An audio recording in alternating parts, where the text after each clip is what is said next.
hit me a bit harder that people were complaining about the breach film in a way. It's like, this is exactly what we need more of in the community, and somehow people have come up with a way to like shun it and like put it down. It's like, oh man. It's a huge task to make a feature-length parkour film worthy of selling to the community, but the challenge doesn't end there. Today we're talking to parkour's top filmmakers about the controversial backlash that some of them had to deal with upon releasing these iconic films. I've also sprinkled in some exclusive clips from each of the films to get you hyped to go watch them yourself. We'll first discuss some of the contentious decisions made in the marketing and release of these films before dissecting the criticism and even hate which came from some of the big names in the parkour community upon the release of Into the Breach. We'll also get into each film's sales and see whether or not they matched up with the team's expectations. We're about to get into the controversial issue of the release of the first pay-per-view parkour piece, Supertramps. But first, let's briefly recap why these paid parkour films are so important to the community in the first place.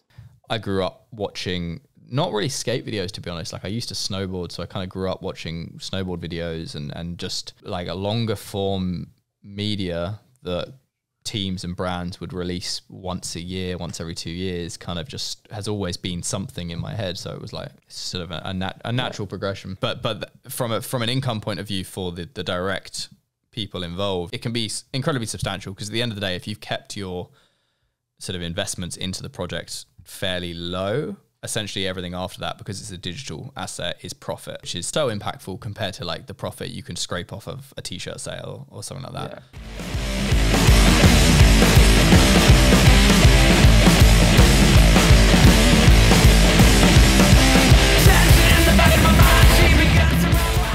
Definitely a different time, because content is just so accessible and so free because of YouTube and Instagram, and I think people are used to just receiving things in a different medium now. But obviously when I was a kid, I did not grumble at spending £20 on a VHS of my favorite skaters, and it's just one of them. And it brought me, like, and my brothers Daniel and Nathan, like, it just brought us all so much inspiration, man. Like, we watched that video over and over and over again, man.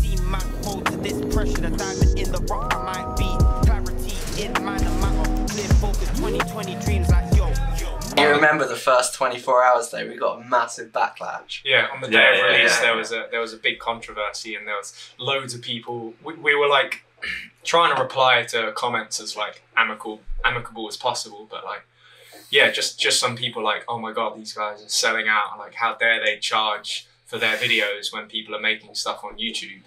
And it's like, I don't know, like, we've spent... That's the opposite of selling out. Like, you're trying to fund it from the community instead of a company coming in and funding you. That's the opposite of selling out. Yeah.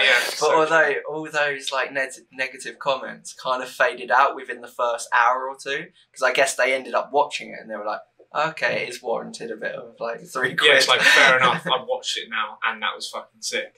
Well, you must be proud to have taken that brave step for the community. Like, I thank you for it, because you took all the flack from the first one, you know what I mean? That was the big step. You took that step for everyone, you know what I mean? Like, I think the main thing that people had a problem with was like, we hyped it loads, but we didn't tell anyone that it was going to be pay-per-view. That was the main thing that... that was our problem. Yeah, our bad. Nah, but still, fuck them, like, 100%. Like, definitely. Like, fair, like, oh, what? I've got to pay £3? Just like, oh, no. Like you lied to us. Don't pay for that 1 meal deal, get a film. Yeah, that was the premise, wasn't it? It's like, you wanted to watch it. Yeah.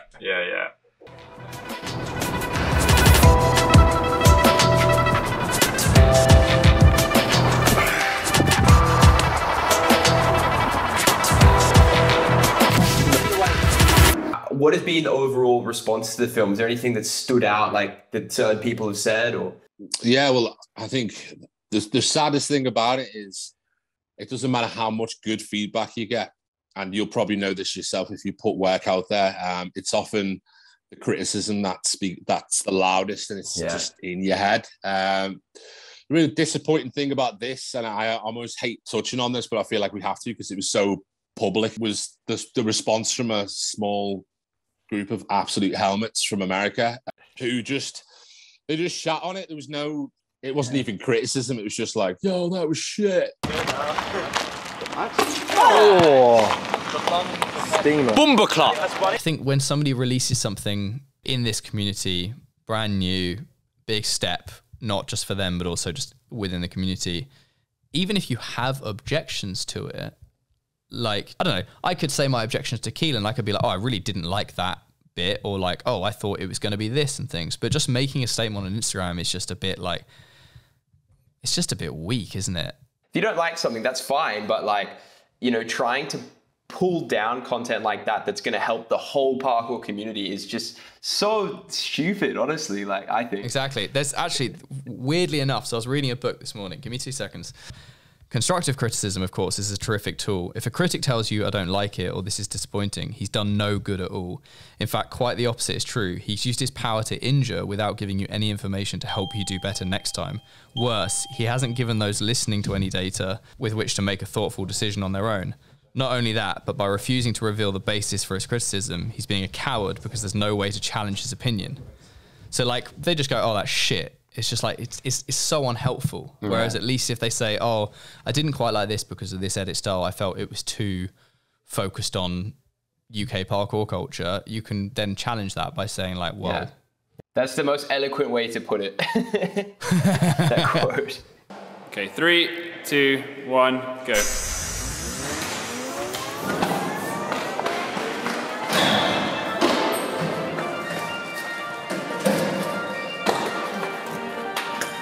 Oh, yes. I think when we got the first backlash from like Supertramps, because it was the first one to come out of its kind and like whatever, and we were so proud of it, I think we just kind of laughed at it at the time. But it's something like, I don't know, it hit me a bit harder that people were complaining about the Breach film in a way. It's like, this is exactly what we need more of in the community, and somehow people have come up with a way to like shun it and like put it down. It's like, oh man. Yeah, 100%. And I think it made a lot of people afraid to make this kind of film, and when I feel like we really need more. So I set up trying to make this video before this happened, you know, just to motivate and inspire people, like, you can do it, you know, maybe there will be some backlash, but there's more support than that. Don't let these guys scare you away from doing this kind of film. I can see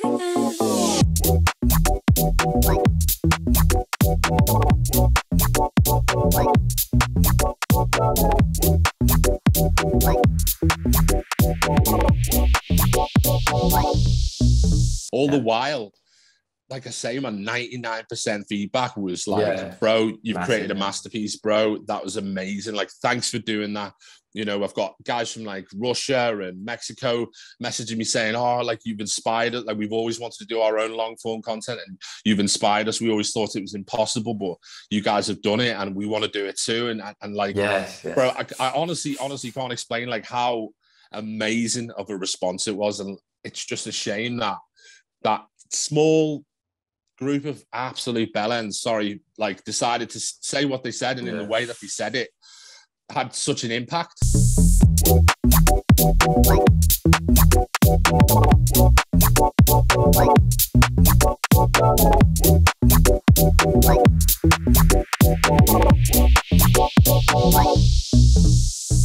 How did you find like the response to the film? Like, Storror, you drop it. What was the overall response, and is there anything that stood out to you about it? I think Storror, although we hyped it for way too long, because we didn't know when it was coming out, like, we kept thinking it was going to come, like, it just dragged and dragged and dragged, and I was so aware this thing had been, like, done to death and way overhyped. And maybe that was advantageous in the end, because then kind of everyone had got almost sick of hearing about it and was like, fuck it, I may as well buy it. But I don't think we'd ever led any other expectation apart from the fact that it was just going to be a hard-hitting parkour piece, and then that is what we delivered. And to be honest, I'm shocked that we didn't get the hate that Breach got. That's the weirdest thing. Because I honestly think one of the biggest issues with the Breach film was the quotes in the trailer that sort of put it on the level of RCA. Like, Scott Bass wrote something that was I think things like that can create an expectation, and you're like, oh shit, what's coming? And then obviously it's not that. It's a very different style of film, in my opinion. Because I think this is where that kind of the controversy around Breach came in, is some people just, I guess, felt like it was marketed to be, I guess, more impactful or kind of progressive or whatever you want to call it than maybe they perceived it to be, and therefore they felt let down.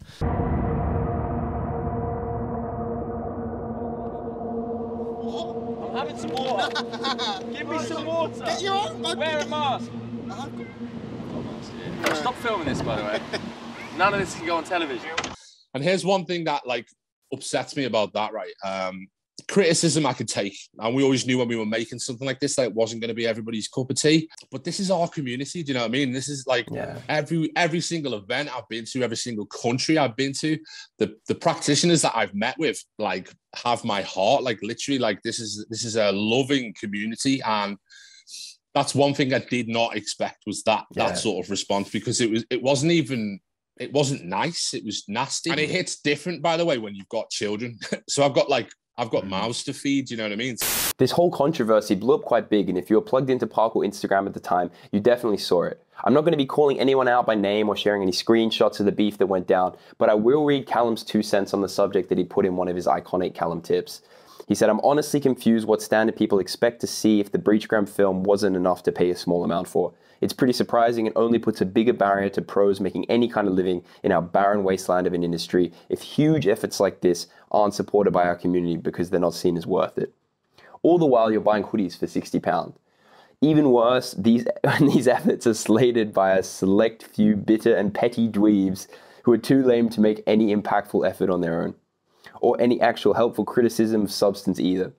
If you're a childish, attention-craving foghorn who feels obliged to publicly slate people's creations, hold your tongue, because the brain that controls it is stupid." And now let's hear from the man himself. I wrote my little Callum tip in response to the guys. Yeah. It's not in our best interest to put a barrier between like this viable option for people to make a living within parkour, because it's a barren wasteland of an industry, and we need all the help and support we can get. I know, I bleeped out the names of the guys who are hating on the Breach film, but really this isn't about cancelling them or creating any more beef. I just think that this is the learning experience from the community, and hope that this video can demonstrate why we should be supporting culture building work like this no matter what. But anyway, here's a funny story from one of the many things Chris had to deal with during this controversy. Like, so I get an alert on my email, and what's that? So like I checked it, opened it up, and I could see there was 10 separate IP addresses that viewed it. And I was just like, wow, these guys. And I was like, hang on, I recognize that name. So I'm not going to drop any names. Oh, yeah. So one guy bought it, and they all watched it. Yeah. Just distributed it. There was obviously a part of me, I was like, oh man, what are these guys doing this? But then I was like, I recognize the name. I know that person.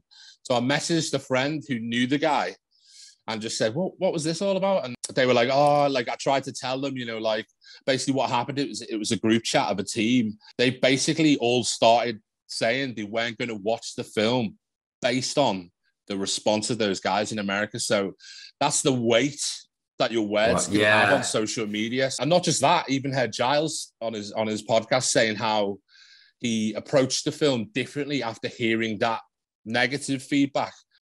It's going to be a film.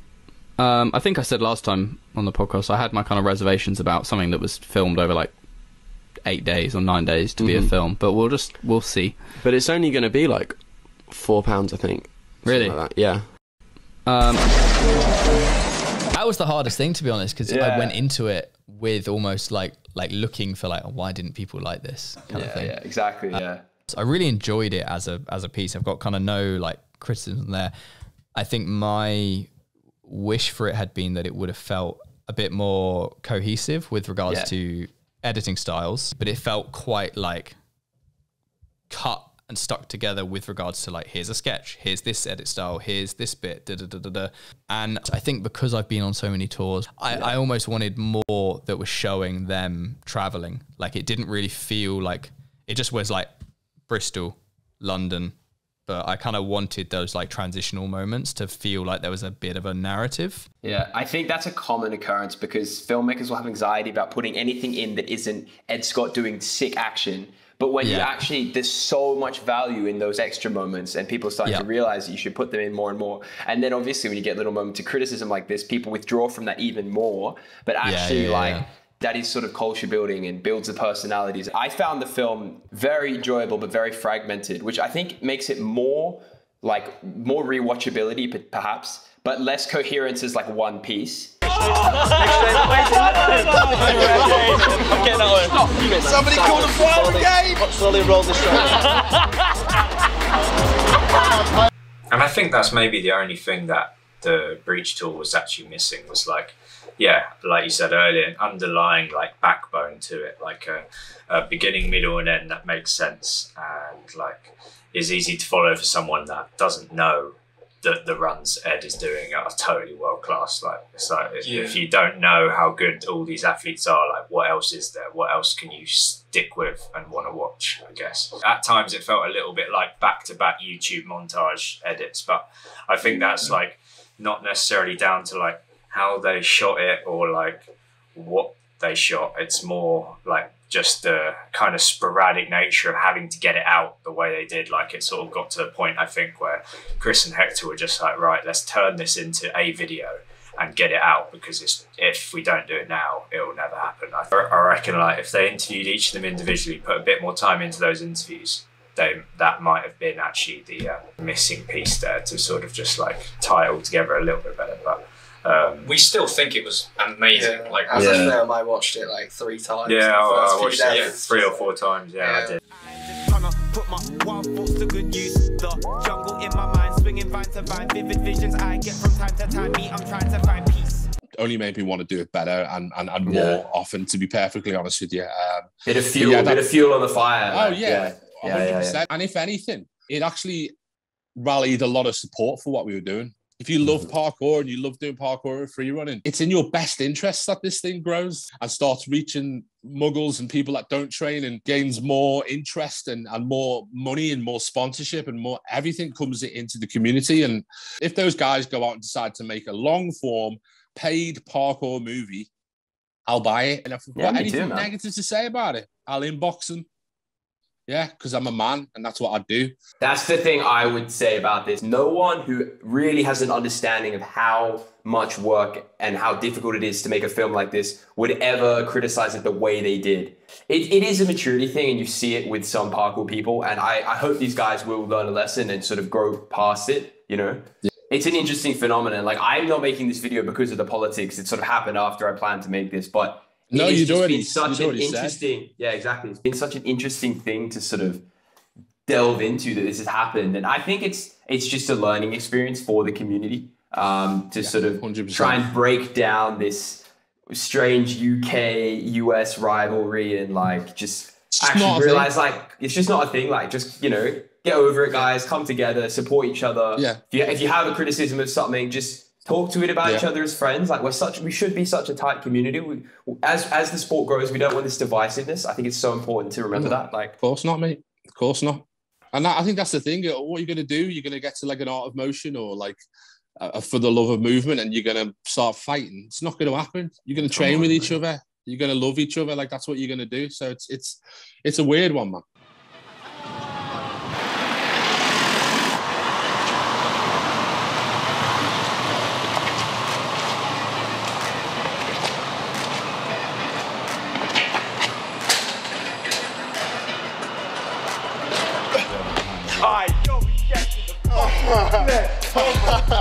Yo, that was fucking sick. Yeah, man. Gangster shit. I felt wild, man. Shit. Have the sales managed to sort of cover the expenses or put towards the next thing?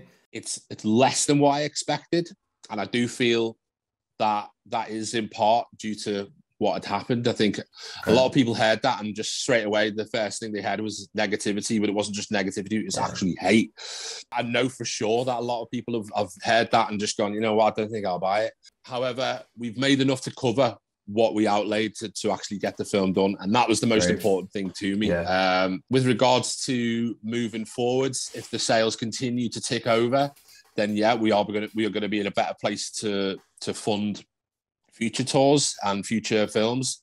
However, a lack of money is not going to be a deterrent for me because, like I say, when I get my mind and my head set on something, I will just press forward. And whether it means we get sponsors on board or whatever, I don't know, but it will happen. Your peace scheme, never go back on streets. Randall, I got a Segar figure, never go back on beat. Randall, I got a Segar figure, never go clap these knees, never go bang these D's. You can go slang, go sweet, but you can't be me, no. I had no idea what to expect. By the sounds of it, nothing compared to what Roof Culture pulled in. But at the time, it was like, oh, wow, that's like a lot of sales. Like the first month was massive for it, but it very quite quickly over a couple of months, like the sales and the interest dropped off. I mean, still people buy it to this day, but it's like, it's pretty chill now. Whereas I think something like Roof Culture, I know they got it on like YouTube and I think Amazon and things. So I think it probably, that stuff will obviously help a project sustain its longevity. I just put my head down, sitting in the zone. I just put the check down, making it my own, yeah. Trying to build a life that I can just hold. Hold on, man, I never let go. Till I sold out all of my shows. Till I own a house on my goal. Till I can look back and I say, We didn't really have the Storror army like back then, did we really? We didn't have the YouTube following, we didn't have all of that we've kind of got now.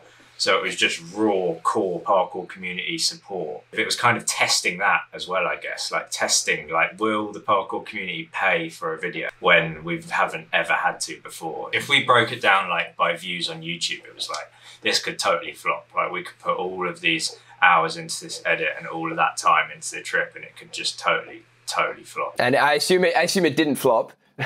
Well, I mean, I don't know what we expected really, but it definitely more than it exceeded what we thought. I think it paid for the trip. That was great. Like, and then maybe a little bit more, and like that was beyond anything we could have hoped really. Security. ready? Yeah.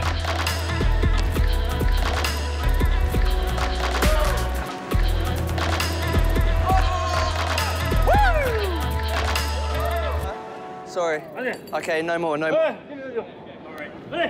I think for us, we sit back and we look at it and we just go, firstly, we love it, but there's so many things that we change. There's so many things we do differently. There's some things we keep the same. So I do think you are your own worst critic in some senses. But I think moving forwards, it's just something that I want to stay involved in, man. I think I just want to try and create more and more of this style of content because it's basically what I grew up on. Yeah, it's just, I'm just excited. I'm excited, man. And I hope the overall message of this is just don't be afraid to put it out. I hope it's inspired other people to think, do you know what? I want to get involved. I want to get involved in that space. And I just absolutely go for it. The more you do it, the more it helps us grow and the more it normalizes the idea of paying for content as well. So there you have it from the man himself. Just go for it. And if you do, drop a comment or even drop me a message and I'll always be happy to watch some new parkour content. Also, drop a comment if there's any solid advice you think we missed or even something you disagree with, and I look forward to having some discussions in the comments. Next week, we're going to delve into the topic of making a living through parkour and learn some surprising truths about some of the top athletes in the sport and how they do or don't make their money. We started by just basically being like, we love this thing so much and we love doing it together so much that we are just going to stick with it until the true, like, bitter end. So subscribe to see that, and now go out and film something you're passionate about.